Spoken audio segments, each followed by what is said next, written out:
you can watch this and watch A New Hope. Kind of blends in. Yeah.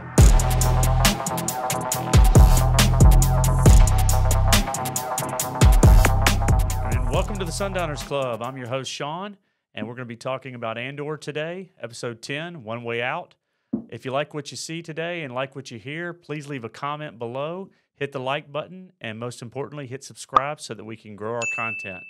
Without further ado, to my right, Sterling, what's up, buddy? Not much. How are you? I'm doing good, doing good. So, Andor episode 10, One Way Out. I want to first get your thoughts because I think we finally got an episode that I can say was enjoyable, had a fast pace to it, had some action, all the things that I think the last 3 or 4 episodes did not have, probably since the heist on Aldhani. So what were your thoughts in general before we start breaking down what we saw in the episode overall of episode 10, One Way Out? Well, it definitely had, it was the prison break. Basically, that was the whole point of it.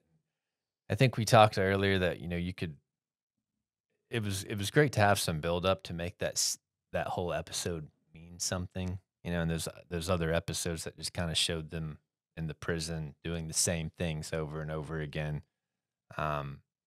It meant more when they finally broke out, but you could have maybe cut an episode out and got to that a little bit faster. But it was nice that they had an episode that actually had some purpose, and I thought it was one of the better ones, probably maybe the best episode besides the heist, in my opinion. It was my favorite episode of the season so far. Not even close. I did like the heist on Aldhani, but this episode had so many things that we'll get into that made it my favorite episode of the season. And, it felt a little bit like The Great Escape. For those that have seen The Great Escape movie, if you haven't, go watch that. It's one of the great movies. But, we lead in at the beginning of the episode with the older guy, Ulaf's body being taken away, and Cassian is talking to Chemo, and Cassian Andor realizes that they're going to replace the older guy's body or a person on the shift with somebody else within the day. So he knows that there's a short window for them to try to break out.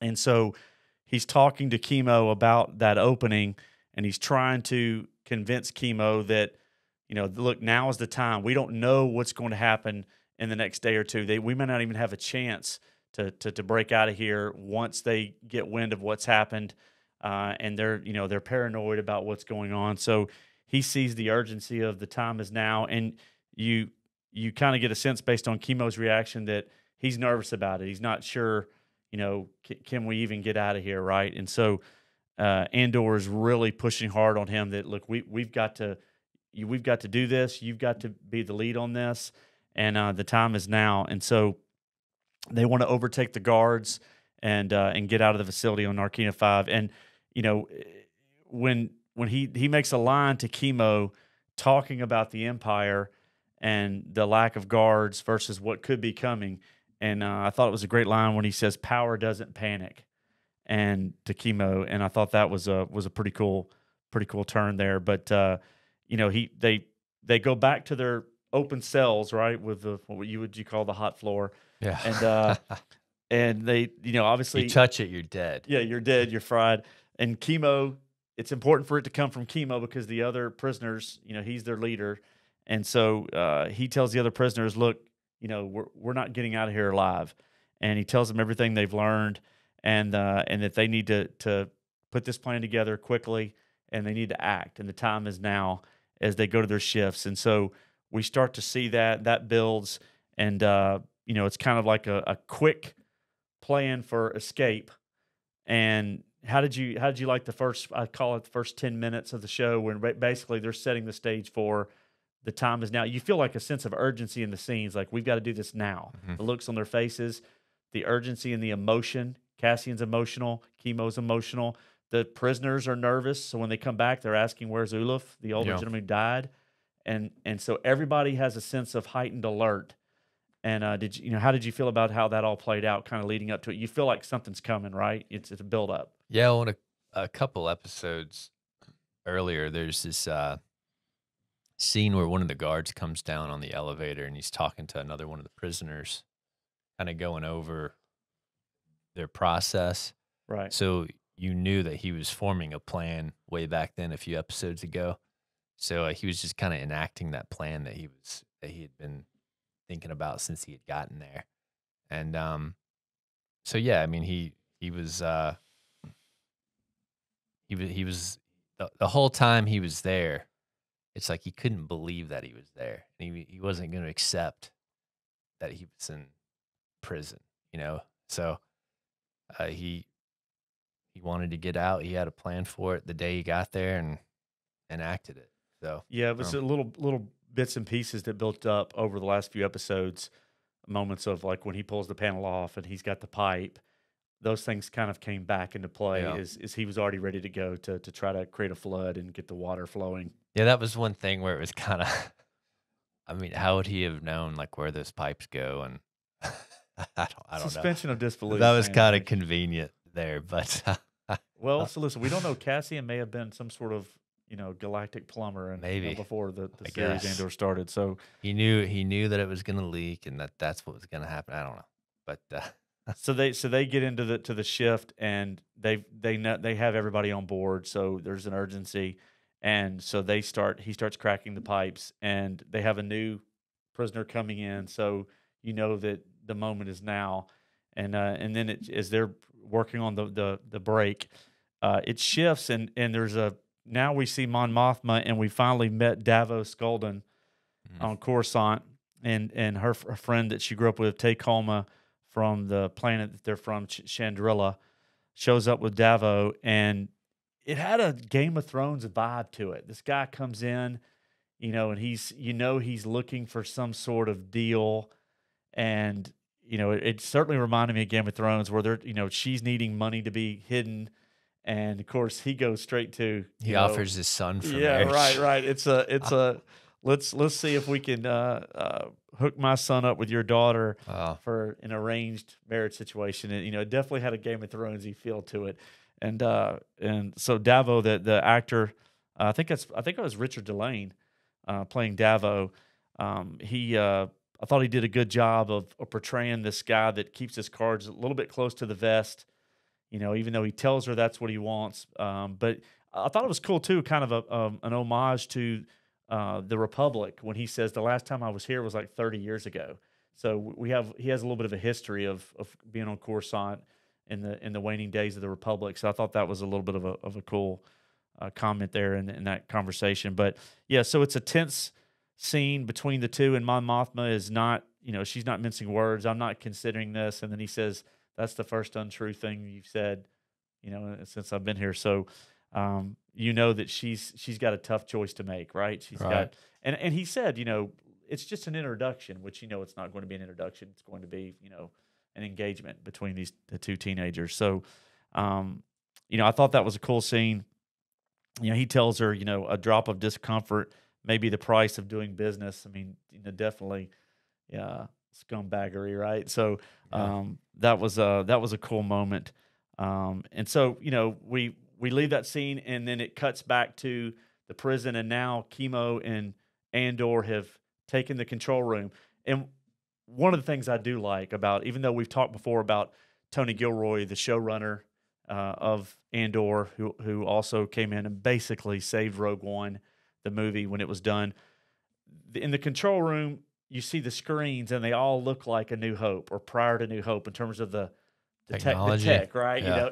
And then another thing that I do like about this show is that the characters tend to have the sideburns and some of the 70s type hairdos. So Right. you can watch this and watch A New Hope. Kind of blends in. Yeah, Yeah. yeah. Even though this is obviously, newer but they do that well. And so when you're in the control room, it immediately took me back to the Yavin 4 scene, when they're trying to destroy the Death Star, and the screens and the backdrops. I thought that was kind of cool. And then we saw a little bit more of the of Narkina 5, the prison system, and the water flow through kind of a dam structure, and trying to shut all the power down so that they could get off the prison facility, which you start to realize when they're in the control room that, oh, they're going to have to swim. Like Right. there's no shuttles coming. That'd So be a long swim too. right, If you yeah, like that. yeah. Well, we'll Be get into hard that to in a make. second. You know, Yeah. the impact. It reminded me of for those who've ever been to Alcatraz or seen any movies around the prison break at Alcatraz. Um, you know, this one seems like it was even more daunting. You know, it's Yeah.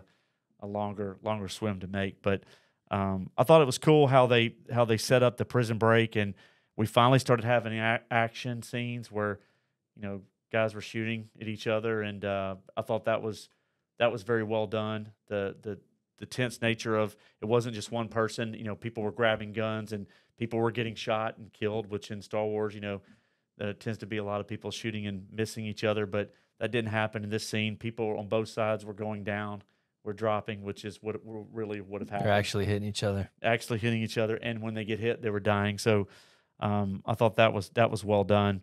But and then we cut to a scene of we have this guy Lonnie that is on the ISB working for Deidre, and we cut back to the ISB, and they're trying to set a trap to try to catch Axis, which we know is Luthen. We think is Luthen, and you know Deidre is talking to Lonnie, and they're basically trying to draw one of these rebel alliance members into a trap, and so Lonnie ends up going to meet Luthen, and so we finally see in the show an alien.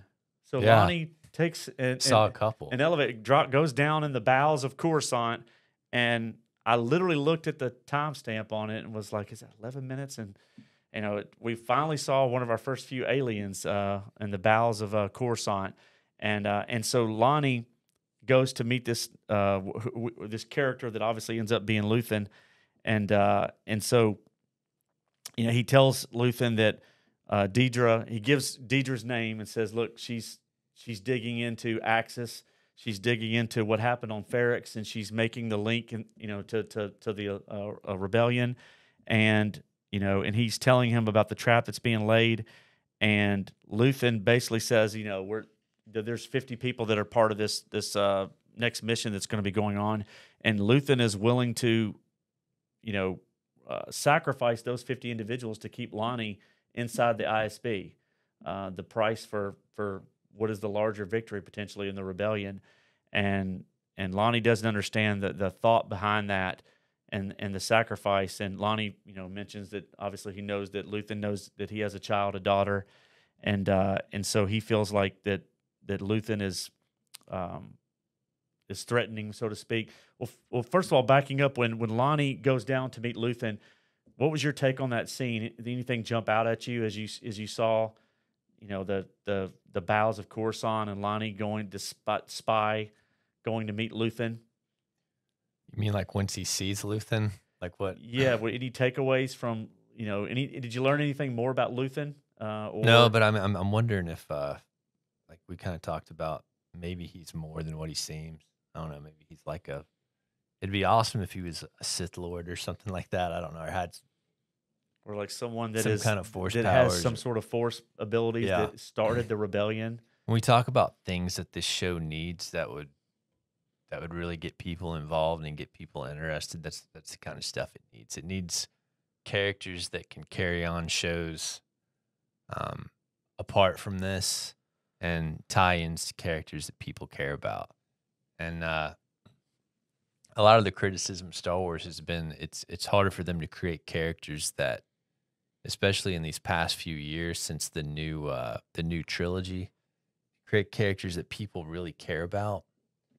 And I mean, there was Mando, of course, from The Mandalorian, but you know, outside of that, I don't know a whole lot of new characters they've created that people are invested in. Yeah. And they could set him up to be a mega villain, you know, with all these further tie-ins to the Empire and the Well, first of all, Rebellion. he's a great actor. He is. So, you know, he's not what I would say super famous guy in terms of actors that you But he's see. been in some big Been in- movies though. Absolutely. And he's, from a character actor standpoint, he's he kind of reminds me of was it Mark Rylance that was in several movies, and there's these actors that pop up that you go, that guy's great, Right. but they're not necessarily the star of a movie. But I thought before he gives his speech, which I think was an amazing speech to Lonnie, the way he looked, that's what made me think. And I've been paying attention to, when he runs this antique art gallery type, but it's a lot of relics from the Republic and from bounty hunters and maybe Jedi or Sith. There's different things if you look around the antique gallery that he runs, which is a front, obviously. And then you see him in this meeting with Lonnie, and you look at what he's wearing. I don't know. Maybe I'm overthinking that, but it doesn't seem It'd be awesome. seem like That's a coincidence. And he's wearing a cloak that looks Jedi-ish, Sith-ish. It's a dark cloak, and I don't know. It doesn't seem like someone who's just going to be, involved in political machinations. Yeah, I hope he's not just like a political manipulator. I hope there's more to it than that. I hope there is, because it's the potential of that could be a really good story around that. And he says, Lonnie asked him, what have you sacrificed? I'm sacrificing my daughter's safety to do this. And Luthen says, calm, kindness, kinship, love. I've given up all chances of inner peace. I've made my mind a sunless space. I share my dreams with ghosts. And then he talks about that he is he's damned for what he does. He says, I burn my life to make a sunrise I will never see. So before concluding that he has sacrificed everything. So to me, Tony Gilroy is obviously influenced by revolutions and rebellions that have happened in history before, some of the Che Guevaras of the world and people in South America and other parts of the world that have risen up against oppressive governments or perceived oppressive governments in different parts of the world. And you see that, that Luthen has compromised his morality. He will do whatever it takes to overtake the Empire with the rebellion. And he made that compromise a long time ago. And that is evidence in that speech, which I think is a great speech, which is there's the idealism of revolutions and rebellions, and then there's the reality. And the reality sometimes can be that there's a lot of bad things done on both sides. And so that creates a larger discussion. But that speech was a great one. And then we cut back to Narkina 5, and golly, man, we get to, they make it out to the edge of Narkina's prison system. They're looking down over the water, and Chemo freezes. He's done all this work. He's led everybody to the brink of potential freedom. And then he says, I can't swim. Cassian just jumped. Well, Cassian got bumped. Oh, yeah, that's right. That's right. Everybody was rushing and he fell off to jump into the water. And so he got knocked in before he could say goodbye or anything like that. But maybe we haven't seen the last of Chemo. I think we have. I think Andy Serkis. He's an expensive actor. Yeah, I don't know. He made an appearance. He served his purpose. I don't expect to see him again. You never know, but I don't think so. Not with that character. But no. So they fall into the water, and then as we close, we see I think his name is Melshi. The character that was in the prison system is with Andor, and they're running off. On this wasteland of a planet. You see, I think, several moons off in the distance. You don't see anybody else, so we don't know if anybody else survived. If the reinforcements have come and have killed most of the others, we don't know yet. But we do know that Melshi and Cassian have made it, and we know Melshi, the character, is in Rogue One, so we know he survives. And so that's how we end. I mean, I thought it got me excited for episode 11, 12 to wrap up the season. I enjoyed it. Obviously we've talked about in other episodes about how long it took to get to this point to have this type of episode, but I have no complaints with what I saw. It was enjoyable. It didn't have a lot of filler. It had 3 different kind of intertwined stories weaving into one larger story. Final thoughts?